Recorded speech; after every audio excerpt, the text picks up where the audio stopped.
అధ్యక్ష civil supplies బకాయిలు కూడా 18,000 కోట్లు బకాయిలు పెట్టిపోయారు. కనీసం బ్యాంక్ గ్యారంటీ కూడా లేకుండా తీసుకోకుండా కొన్ని వేల కోట్ల రూపాయల ప్రజల సంబంధించిన ప్యాడీని ఆడ ఆ మిల్లర్ల దగ్గర పెట్టిపోతే ఆడ పడితే ఆడ పెట్టిపోయారు అధ్యక్ష. దాన్ని క్లియర్ చేయలేదు, అమ్మలేదు, లేకపోతే ఎఫ్సీఐకి లేదు, లేకపోతే ఆ డబ్బులు మళ్ళీ సివిల్ సప్లైస్ ద్వారా రిలీజ్ చేసి ఇవ్వలేదు. అక్కడ మీరు వదిలేసిపోయినటువంటి ఆ ప్యాడీని వారు ఆక్షన్ చేసి రాష్ట్రానికి ఆదాయం తీసుకొస్తా ఉన్నారు. ఆ సివిల్ సప్లైస్ కూడా గాలికి వదిలేసిపోతే మీ వారిని దాన్ని ప్రక్షాళన చేసి స్ట్రీమ్లైన్ చేసి ఇవాళ ఈ రాష్ట్రంలో పండిన ప్రతి గింజని కొనటమే కాదు అధ్యక్ష, కొన్నదానికి 3 రోజుల్లోనే డబ్బులు ఇస్తా ఉన్నారు. వారు ఎవరైనా ఇచ్చారా మీరు మీ జీవితంలో 10 ఏళ్లలో?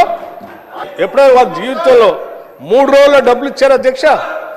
అరే పాపం వాళ్ళు కళ్ళాల్లో కొనుగోలు చేసి మిల్లు పోతే డబ్బులు రాక నెలల తరబడి తిరిగేటువంటి రోజులు మేము చూసాం. ఇవాళ కొనుగోలు చేయటం ఒక్కటే కాదు అధ్యక్ష, వాళ్ళ డబ్బులు ఇటమే కాదు, చివరికి సన్నాలకి క్వింటాకి 500 రూపాయలు ఇస్తా ఉన్నారు. ఆ 500 కూడా 3 రోజుల్లో ఇస్తా ఉన్నారు.